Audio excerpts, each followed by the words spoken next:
حضرت سیدنا ابوبکر صدیق رضی اللہ تعالیٰ عنہ کہا کرتے تھے اے کاش اللہ نے مجھے انسان ہی نہ بنایا ہوتا، کیونکہ کل قیامت میں اللہ نے پوچھنا ہے بتاؤ کیا کر کے آئے ہو، منو من مٹی کے نیچے ہمیں دفن کر دیا جائے گا، اور پھر وہ رشتہ دار وہ دوست دعا مانگ کر واپس آ جائیں گے۔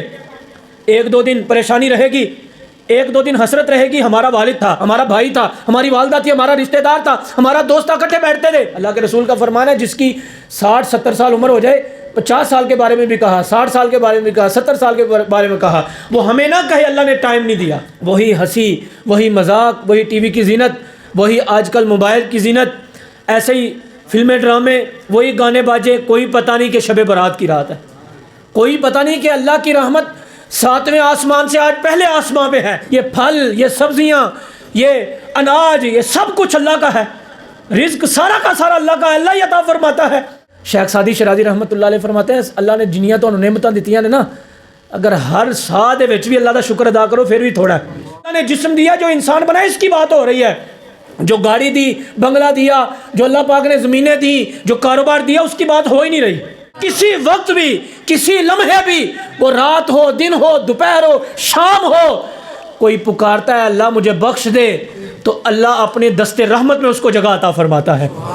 آج بھی بازار میں جائیں، وہ پرانا زمانہ تھا، شب برات آتی تھی، ہر بندے کو پتہ چلتا شب برات آ گئی ہے، 1000 مرتبہ بھی کریں تو کم ہے۔ جو معصوم ہے، جو پاک ہے، جن کی برکت سے سارے پاک ہوتے ہیں، وہ اتنی مرتبہ استغفار کریں تو ہم تو ہے ہی نہ پاک۔ کل قیامت کا دن ہوگا، وہاں تو نفسی نفسی ہوگی، وہاں میری تو چلے گی نہیں۔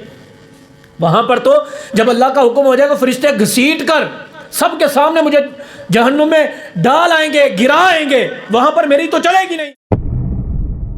ماشاءاللہ تبارک اللہ، ایک بار پھر شب برات کی نور بہار شب میں جامع مسجد نمرہ میں آج ہمارا شب برات کا تیسرا پروگرام ہے۔ ہر سال یہاں پر شب برات کا روح پرور پروگرام ہوتا ہے جس میں بیان اور بالخصوص ذکر اور دعا، جس میں ہم اپنے گناہوں سے تائب ہونے کی کوشش کرتے ہیں۔ جن کو اللہ کی توفیق ملی وہ حاضر ہوئے، جو نہ آ سکے اللہ ان کی بھی اصلاح فرمائے۔ پروگرام تو صبح 8 بجے سے چل رہا ہے جیسے آپ کے علم میں ہے، ابھی صرف لمحات اور چند منٹ آپ کے سامنے گفتگو کرنی ہے۔ یقیناً اس رات کی بڑی فضیلت ہے، اس میں کوئی شک کی بات نہیں۔ صحابہ کرام علیہم رضوان اور اہل بیت کا طریقہ تھا کہ اس رات میں عبادت و ریاضت کرتے۔ امام حسن رضی اللہ تعالیٰ عنہ کے بارے میں آتا ہے کہ آپ شب برات کی رات کو 3 حصوں میں تقسیم فرماتے تھے۔ یعنی جو لوگ کہتے ہیں نا کہ یہ بدعت ہے، کام شروع کر لیا، اس پر اگر گفتگو کرنے لگیں تو بہت ساری باتیں سامنے آئیں گی۔ بہت ساری ایسی بدعتیں ہیں کہ جو حضور کے زمانے میں تھی نہیں، نہ صحابہ کے زمانے میں تھی، آج ہے۔ علماء نے ان کو جائز کہا، وجہ اس کی بتائی کہ اس میں کوئی شریعت میں ٹکراؤ نہیں، قرآن حدیث میں صراحتاً اس کا حکم نہیں کہ یہ حرام ہے، اس لیے اس کو جائز کہا۔ تو بعض تو ایسی بدعتیں ہیں کہ جن کو علماء کہتے ہیں کہ یہ کرو گے تو ثواب ملے گا، نیکیاں ملیں گی، وہ اس زمانے میں تھی نہیں، اس لیے اس پر تو بات ہی نہیں ہے کہ یہ بدعت ہے یا نہیں ہے۔ اللہ کی عبادت کسی زمانے میں بدعت نہیں ہو سکتی، اور اللہ کا ذکر کسی زمانے میں بدعت نہیں ہو سکتا۔ اللہ کے رسول کا فرمان ہے کہ میں روزانہ 70 مرتبہ استغفار کرتا ہوں، اور دوسری روایت میں آتا ہے کہ میں 100 مرتبہ بھی کبھی کبھار اللہ کی بارگاہ میں استغفر اللہ ربی من کل ذنب و اتوب الیہ پڑھتا ہوں، حالانکہ آپ گناہوں سے پاک ہیں، اور آپ کی برکت سے اللہ مسلمانوں کو، عاشقان مصطفیٰ کو اور کافروں کو کفر سے نجات دیتا ہے، اور مسلمانوں کو گناہوں سے نجات عطا فرماتا ہے۔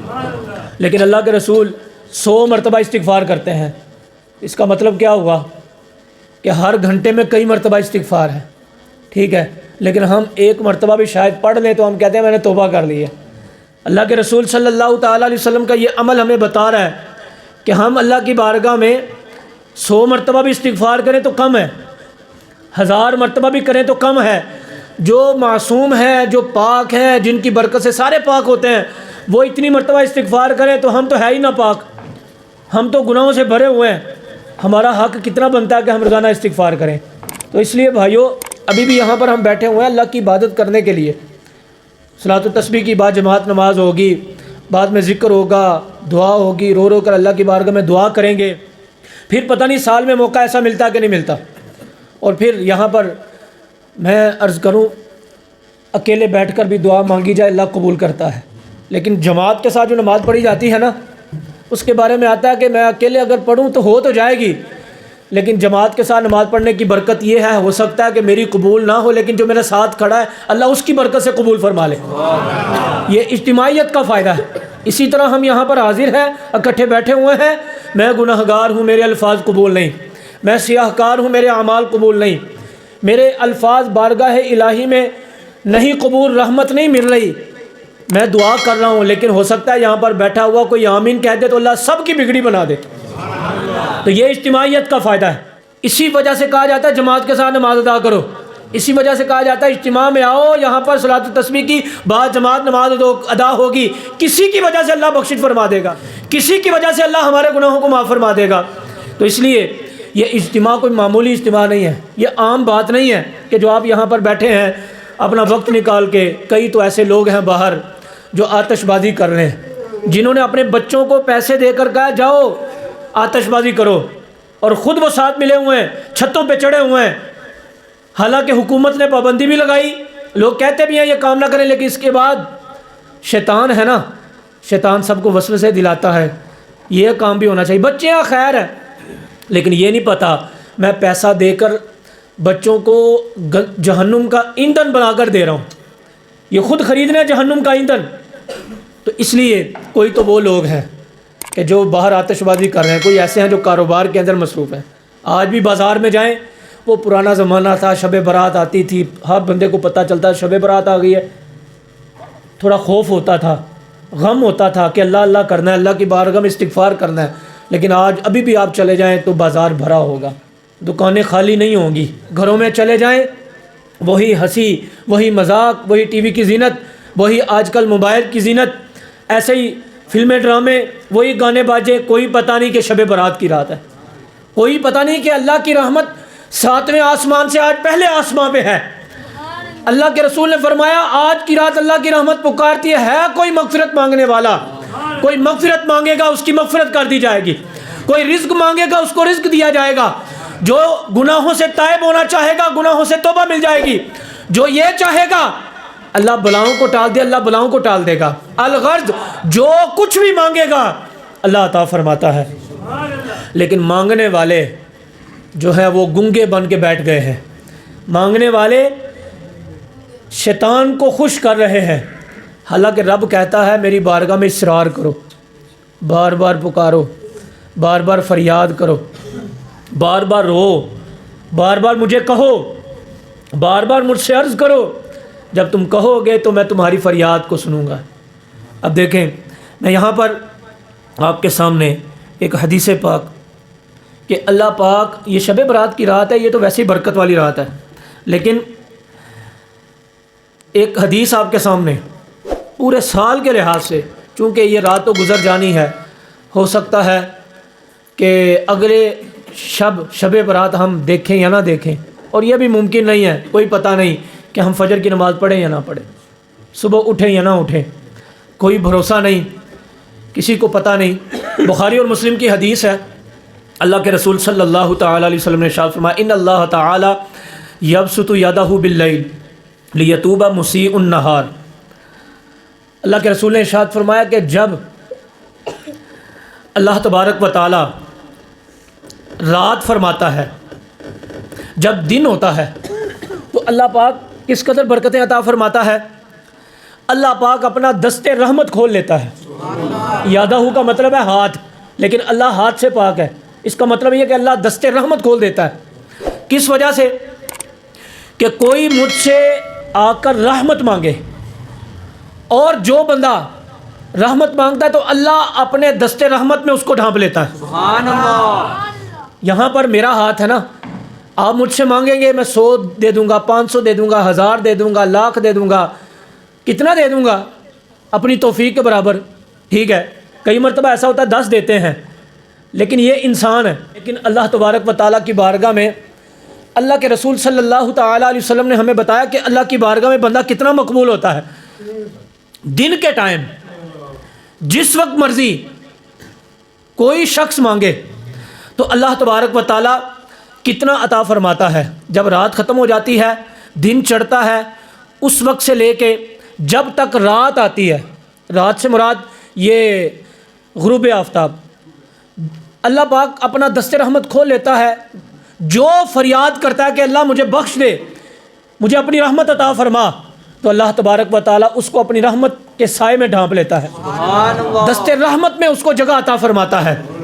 فرمایا پھر جب رات آتی ہے، ساری رات جب تک اگلا دن آتا ہے، پوری رات کے اندر اللہ پھر اپنا دست رحمت کھول لیتا ہے. پھر اللہ کی رحمت پکارتی ہے کوئی کچھ مانگنے والا؟ مجھ سے مانگے گا، اپنے دست رحمت میں جگہ عطا فرماؤں گا. اور اللہ کے رسول صلی اللہ تعالیٰ علیہ وسلم نے ارشاد فرمایا حتیٰ تطلع الشمس من مغربها، یہاں تک کہ جو مغرب طلوع ہو جائے. یعنی حضور کے کہنے کا مقصد یہ ہے کہ رات ہو دن ہو 24 گھنٹے اللہ پاک کا دست رحمت کھلا ہوا ہوتا ہے.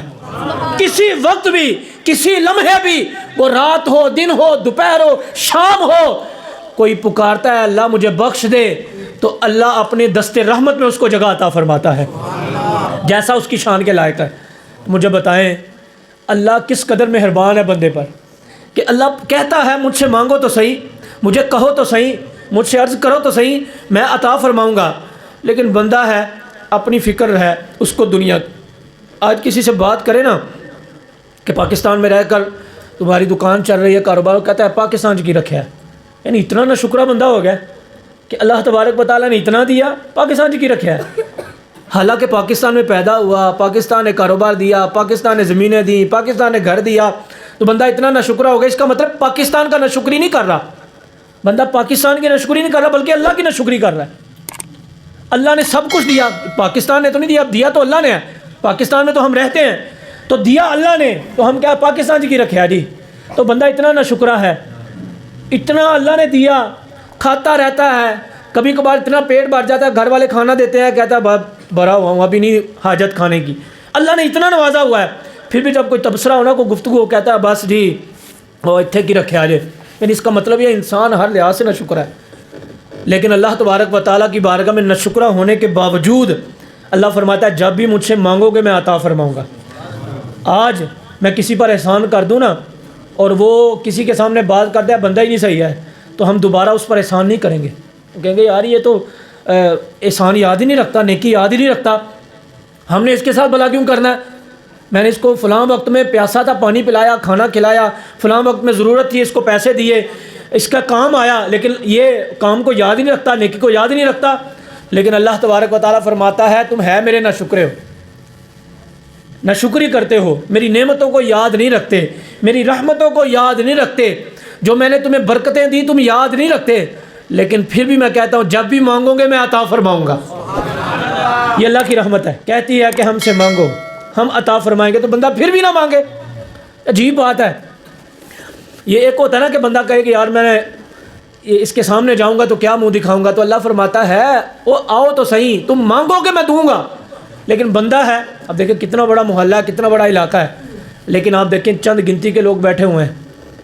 مسئلہ کیا ہے؟ ہمیں اپنی آخرت کی فکر نہیں ہے، ہمیں قبر کی فکر نہیں ہے، ہمیں کل قیامت کے دن کی فکر نہیں ہے. وجہ یہ ہے دنیا کے اندر اتنے مگن ہو چکے ہیں کہ ہمیں گناہ ہی نہیں لگتا، ہمیں برا عمل لگتا ہی نہیں ہے. ہم کہتے ہیں برا عمل خیر ہے یار، وہ سارے جتنے سارے کر دے میں نے تو ایسے بھی کر لیے، پھر کی ہو گیا.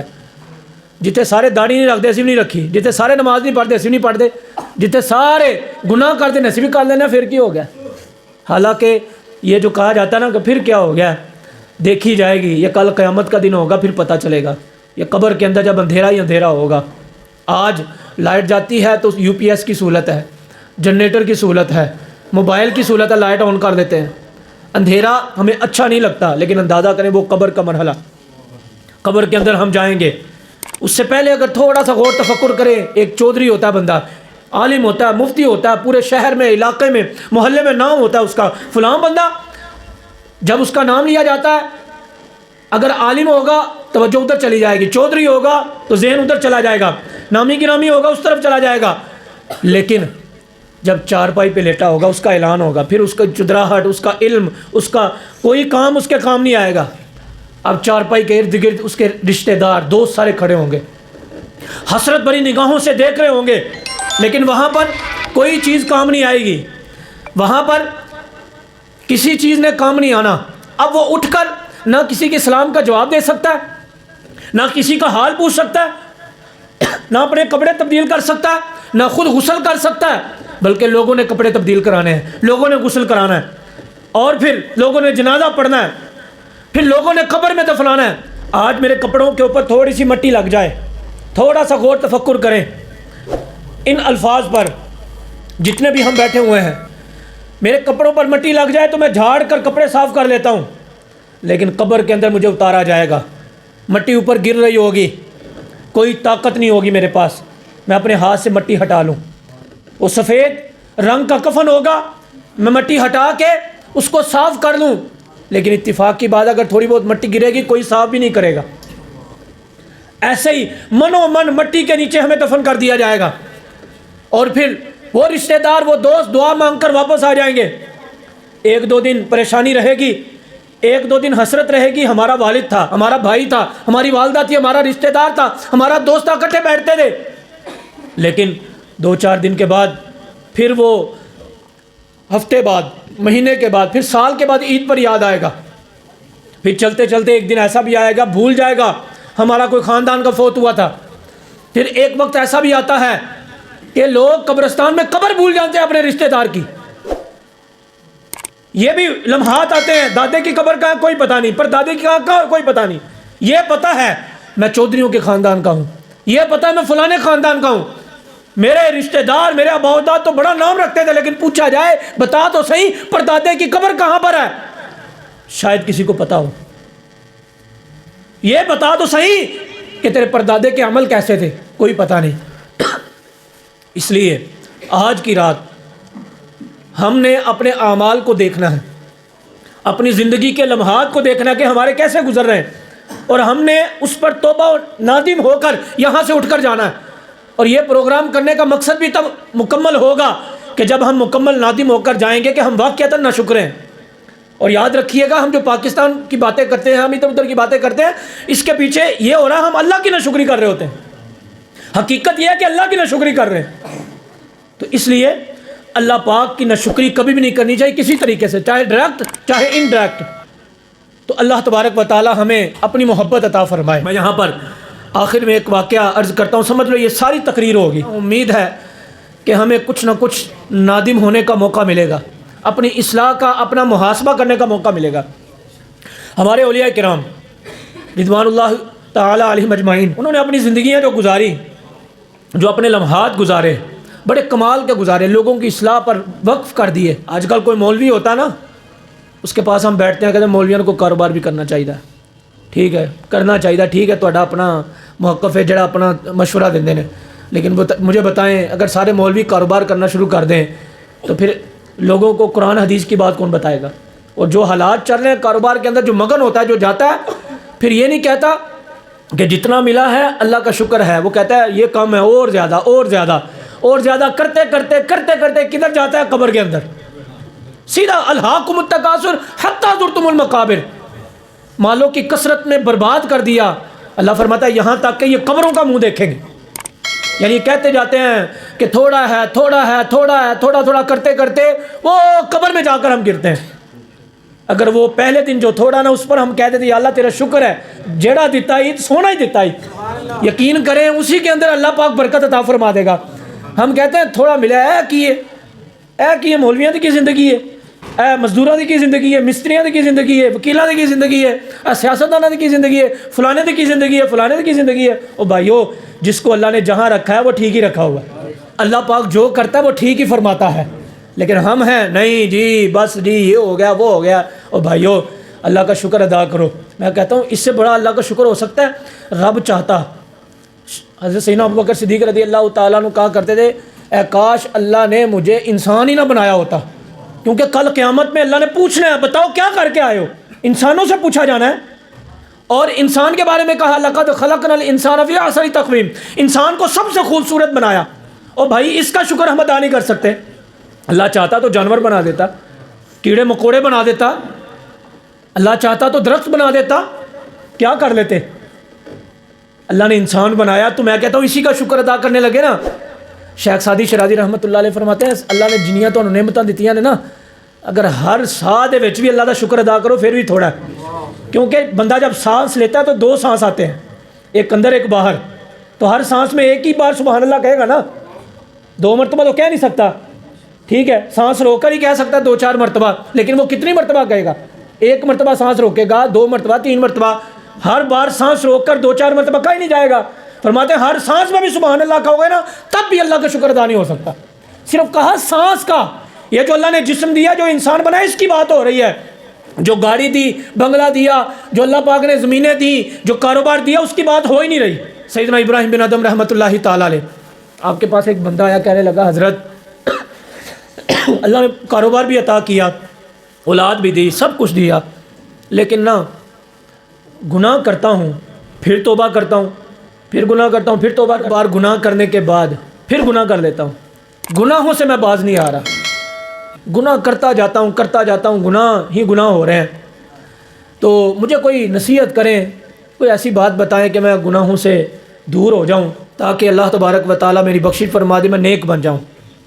آپ فرمانے لگے اللہ کے بندے, جب تیرا گناہ کرنے کو دل چاہے نا, ایسا کرنا اللہ کے ملک سے نکل جانا, اللہ کے ملک سے نکل کر کسی اور ملک میں چلے جانا جہاں کسی اور کی بادشاہت ہے. وہ کہنے لگا جناب چنگے بندے ہو, عجیب گل کر دیتی تسی, ظاہری بات ہے ان پڑھ ہو, جاہل ہو, جیسا بھی بندہ ہو, بندے کو اتنا تو پتہ ہے نا کہ ساری بادشاہت اللہ کی ہے. جہاں بھی چلا جائے گا, زمین کے نیچے چلا جائے, آسمانوں کے اوپر چلا جائے, مشرق مغرب میں چلا جائے, جہاں بھی جائے گا اللہ کی سلطنت ہے, اللہ کا ملک ہے. وہ کہنے لگا جناب عجیب بات کی ہے آپ نے, جہاں جاؤں گا, جس کونے میں جاؤں گا, غاروں میں چھپ جاؤں, جہاں بھی جاؤں اللہ کی سلطنت ہے. آسمانوں پہ چلا جاؤں اللہ کی سلطنت ہے, زمین کے نیچے چلا جاؤں اللہ کی سلطنت ہے. میں اللہ کی سلطنت سے, اللہ کے ملک سے باہر نہیں جا سکتا. آپ فرمانے لگے بڑا عجیب بندہ ہے تو, کہ جب اللہ کے ملک میں رہتا ہے, اسی کی زمین کے اوپر رہتا ہے اور اسی کی نافرمانی کر رہا ہے. ٹھیک ہے, بندہ کسی کے گھر پہ کھڑا ہو نا تو اسی گھر والوں کی کوئی بات کرے نا تو بندہ ساتھ والا کو نہیں مار کہتا بندہ وے تے صحیح تو کھلوتا کتنے میں یار. ٹھیک ہے, وے تے صحیح کو تو شرم کر, کھلوتا کتنے, جتنے کھلوتا ہے وہی برائی کرنا پہ. ٹھیک ہے, اب ابراہیم بن ادم رحمۃ اللہ علیہ فرماتے ہیں کہ اللہ کے ملک سے نکل جانا. وہ کہتے ہیں اللہ کے ملک سے میں نکل ہی نہیں سکتا. تو آپ فرمانے لگے کہ جب اللہ کے ملک سے نکل نہیں سکتا تو یہ شرم نہیں آتی, ملک اللہ کا ہو, زمین اللہ کی ہو, اور اسی کی نافرمانی کر رہا ہے. اچھا, وہ کہنے لگا جناب بڑی اچھی بات آپ نے کی, بڑی اچھی نصیحت کری, کوئی اور نصیحت فرمائے. تو آپ فرمانے لگے دوسری نصیحت تمہیں کرتا ہوں, وہ یہ کہ جب گناہ کرنے کو دل چاہے نا تو اپنے نفس سے کہنا ٹھیک ہے تو گناہ جی بھر کے کر, ہر لمحے گناہ کر, لیکن ایک بات ہے, وہ کیا, آج کے بعد تو نے اللہ کا رزق نہیں کھانا, اللہ کا رزق نہیں کھانا تو نے, کسی اور سے لے کے کھا لینا, کسی اور سے لے کے پی لینا, کسی اور کے در کا بھکاری بن جانا. وہ کہنے لگا آپ نے پھر عجیب بات کر دی, میں پانی پیوں کوئی مجھے دے, یا میں کسی کو دوں, میں پیسوں کا خریدوں, یا کوئی فی سبیل اللہ دے, سارا کا سارا تو اللہ کا ہے. یہ پھل, یہ سبزیاں, یہ اناج, یہ سب کچھ اللہ کا ہے, رزق سارا کا سارا اللہ کا ہے, اللہ ہی عطا فرماتا ہے. تو آپ فرمانے کے تجھے شرم نہیں آتی, اور کھاتا بھی اللہ کا ہے اور اسی کی نافرمانی کرتا ہے, اسی کی نافرمانی کرتا ہے, تجھے شرم نہیں آتی. تو ہمیں بھی سوچنا ہے, ہم کھاتے اللہ کا ہے, اسی کی نافرمانی کرتے ہیں. دنیا کا دستور ہے نا, جدہ کھائیے ادا گائیے. بندہ جس کا کھاتا ہے کم سے کم اس کی تعریف تو کرتا ہے, تو بڑا چنگا کھوایا ہے. شادی کھانے کے بعد ہم کہہ کے باہر نکلتے ہیں کہ بڑا سونا کھانا پکایا تسی, کمال کر چھڑیا جی جناب. ٹھیک ہے, لیکن اللہ کی بارگاہ میں نہیں کہتے مولا تو نے کمال کر دیا, بچپن سے لے کے ابھی تک رزق کھلاتا ہی رہا ہے, کھلاتا رہے, اناج ختم ہی نہیں ہو رہے. ٹھیک ہے, تو آپ فرمانے کہ تو شرم نہیں آتی, کھاتا اللہ کا ہے اور اسی کی نافرمانی کرتا ہے. تیسری نصیحت آپ نے فرمائی, کہنے لگے کہ جب تیرا دل چاہے نا گناہ کرنے کو, جی بھر کے گناہ کرنا, لیکن ایسی جگہ چلا جانا کہ جہاں پر اللہ نہ دیکھ رہا ہو. جیسے باہر کوئی بندہ کھڑا ہے, ہم اندر آ کے کوئی بات کر لیتے ہیں, باہر بندے کھڑے ہیں, اور بعض اوقات موبائل میں غلط ویڈیو دیکھتے ہیں, باہر گھر والے ہم اندر بیٹھ کر دیکھ رہے ہوتے ہیں. سگریٹ پینا ہے, سب کے سامنے نہیں پینا, علیحدہ چھپ کر پی رہے ہیں. نشہ سب کے سے الگ ہو کر کر رہے ہیں, گناہ سب سے الگ ہو کے کر رہے ہیں, کوئی دیکھ نہ لے. تو آپ فرمانے لگے دنیا دیکھتی رہے لیکن ایسی جگہ چلا جانا جہاں اللہ نہ دیکھ رہا ہو. کہنے لگا جناب میں غاروں میں چھپ جاؤں, میں پہاڑوں میں چلا جاؤں, میں بڑے بڑے محلات میں چلا جاؤں, کوئی ہو نہ ہو لیکن اللہ ضرور دیکھ رہا ہوتا ہے. تو فرمانے لگے تجھے شرم نہیں آتی کہ جب تجھے پتہ ہے کہ اللہ دیکھ رہا ہے تو پھر بھی گناہ کرتا ہے, پھر بھی نافرمانی کرتا ہے. چوتھی نصیحت آپ نے فرمائی, فرمانے لگے جب تیرا گناہ کرنے کو دل چاہے نا تو پھر ایسا کرنا, یہ ذہن بنا لینا کہ جب تیری روح قبض کرنے کے لیے آئے نا اسرائیل علیہ السلام, اور اسرائیل علیہ السلام تیری روح قبض کرنے لگیں اور ان سے کہنا ذرا ٹھہر جائیں, تو 2-4 دن ٹھہر جائیں پھر روح قبض کر لیجئے گا, کوئی سال ٹھہر جائیں پھر روح قبض کر لیجئے گا. جیسے بندہ کسی کو کام کہتا ہے, وہ کہتا ہے یار 2-4 دن ٹھہر تیرا کام کر دیں گے ہیں, تو وہ آئیں تو ان کو کہنا کہ ابھی نہ روح قبض کریں, کوئی سال ٹھہر جائیں یا 2-3 ماہ ٹھہر جائیں, یا میں اپنے گھر والوں کو کوئی نصیحت کر لوں, وصیت کر دوں, پھر تم آنا. وہ کہنے لگا جناب جب اسرائیل آئیں گے پھر اے نہیں ویکھن گے کہ میرے کنے بچے نے, پھر انہیں اے نہیں ویکھنا گھر دے معاملات یہ میرے بزنس کیسا ہے, پھر یہ نہیں وہ دیکھیں گے. وہ رات کو آئیں گے سوتے ہوئے روح قبض کر لیں گے, جب اللہ کا حکم ہوگا چلتے ہوئے روح قبض کر لیں گے, اللہ کا حکم ہوگا وہ کام کرتے ہوئے روح قبض کر لیں گے, اللہ کا حکم ہوگا میں ویلا بیٹھا ہوں گا فارغ ہوں گا وہ روح قبض کر لیں گے, میں بیمار ہوں گا پھر بھی روح قبض کر لیں گے, اللہ کا حکم ہوگا میں تندرست ہوں گا پھر بھی روح قبض کر لیں گے. تو آپ فرما لیں کہ جب تجھے پتہ ہے موت کا کوئی پتہ نہیں اور اسرائیل علیہ السلام میری بات کو نہیں مانیں گے تو موت کی تیاری کرنا, شرم کر تھوڑی سی اور گناہوں سے بچ, اللہ کو راضی کر. پھر آپ نے آخری نصیحت فرمائی, فرمانے لگے آخری نصیحت یہ کرتا ہوں کہ گناہ کرتا رہے لیکن یہ ذہن بنا لے کہ جب کل قیامت کا دن ہوگا نا, اللہ پاک کی بارگاہ سے حکم ہو جائے گا کہ اس کو جہنم میں جانے کا آرڈر ہے, فرشتوں اس کو جہنم میں لے جاؤ, تو اس وقت فرشتوں سے کہنا میں نہیں جانا, کر لو جو کرنا دے. تو وہ رو کر کہنے لگا جناب کل قیامت کا دن ہوگا, وہاں تو نفسی نفسی ہوگی, وہاں میری تو چلے گی نہیں, وہاں پر تو جب اللہ کا حکم ہو جائے گا فرشتے گھسیٹ کر سب کے سامنے مجھے جہنم میں ڈال آئیں گے, گرا آئیں گے, وہاں پر میری تو چلے گی نہیں. آپ رحمۃ اللہ علیہ فرماتے ہیں جب تجھے پتہ ہے کہ ملک اللہ کا ہے, جب تجھے پتہ ہے رزق میں اللہ کا کھا رہا ہوں, جب تجھے پتہ ہے اللہ دیکھ رہا ہے, جب تجھے پتہ ہے جب اسرائیل علیہ السلام آئیں گے تو میری روح قبض کر لیں گے, جب تجھے پتہ ہے کل قیامت میں فرشتوں کو جب اللہ کا حکم ہوگا تو گھسیٹ کر جہنم میں ڈال آئیں گے, تو پھر گناہوں سے بچتا کیوں نہیں ہے. روایت میں آتا ہے وہ بندہ رو رو کر آخر میں کہنے لگا ابراہیم بن ادم رحمۃ اللہ علیہ آپ گواہ ہو جائیں میں آج کے بعد کوئی گناہ نہیں کروں گا. کہتے ہیں وہ ایسا تائب ہوا, اللہ پاک نے اس کو وقت کا ولی بنایا, وقت کا ولی ٹھہرا. یہاں پر ان باتوں سے پتہ یہ چلتا ہے, یہ جو باتیں یہ حکمت بری جو آپ نے سماعت کی ہیں, جو ایک ایک پوائنٹ اگر اس پر غور کریں تو میری زندگی بھی سدھر سکتی ہے, آپ بھی سدھارنے میں کامیاب ہو سکتے ہیں. ہم بھی سوچ سکتے ہیں ہم رزق اللہ کا کھاتے ہیں, ہم بھی سوچیں ذرا ہم اللہ کے ملک میں رہتے ہیں, اللہ کی زمین پر رہتے ہیں, ہم بھی سوچیں ذرا اللہ ہمیں دیکھ رہا ہے, ہم یہاں پر بیٹھے اللہ ہمیں دیکھ رہا ہے, جو گھروں میں بیٹھے اللہ ان کو بھی دیکھ رہا ہے, اور جو باہر آتش بازی کر رہے ہیں اللہ ان کو بھی دیکھ رہا ہے. لیکن مجھے امید ہے کہ جب اللہ آپ کو دیکھ رہا ہے نا تو اللہ بغیر پردے کے اپنی رحمت آپ پر عطا فرما رہا ہوگا. تو جب ہمیں پتہ ہے اسرائیل علیہ السلام آئیں گے روح قبض کر لیں گے, ہماری سنیں گے نہیں, جب ہمیں پتہ ہے کل قیامت میں جب آرڈر ہو جائے گا فرشتوں کو گھسیٹ کر وہ جہنم میں لے جائیں گے, پھر ہم گناہوں سے باز کیوں نہیں آتے, پھر ہم غیبت چغلی وعدہ خلافی یہ اس کو نیچا دکھا اس کو نیچا دکھا, اپنے رشتہ دار کا برا سوچا, دوست کا برا سوچا, فلانے کا برا سوچا, اور اسی عمل کے اندر انہی اعمال کے اندر انہی معاملات کے اندر ہماری زندگی گزر رہی ہے حتیٰ کہ ہماری 50 سال عمر ہو گئی, ہماری 60 سال عمر ہو گئی, ہماری 40 سال عمر ہو گئی, ہماری 75 سال عمر ہو گئی, 70 سال عمر ہو گئی, یہاں تک پہنچ گئے اور آگے بچا کیا ہے, آگے کچھ بھی نہیں ہے. کتنی زندگی گزار دی ہے. اللہ کے رسول کا فرمان ہے جس کی 60-70 سال عمر ہو جائے, 50 سال کے بارے میں بھی کہا, 60 سال کے بارے میں بھی کہا, 70 سال کے بارے میں کہا, وہ ہمیں نہ کہے اللہ نے ٹائم نہیں دیا. جس کو 60 سال عمر ملی اب بھی وہ کہتا ہے کہ مجھے ٹائم مل جائے تو میں تھوڑا جا ہور کمالا کر دیا واسطے بچوں واسطے تھوڑا جا فکر کر لا, ہور کی چاہیے جو جناب ہوں تھوڑا اللہ اللہ کر لو, ہوں آ کے اللہ دی بارگاہ سجدہ کر لو, تھوڑا رو کے گناہوں تو توبہ کر لو. انشاءاللہ تبارک اللہ ہمارا رونا, ہمارا اللہ اللہ کرنا, اللہ کی بارگاہ میں فریاد کرنا ناکام نہیں جائے گا, بلکہ اللہ پاک اس کی کامیابی دنیا میں بھی عطا فرمائے گا اور کل قیامت میں بھی اپنی رحمت عطا فرمائے گا انشاءاللہ.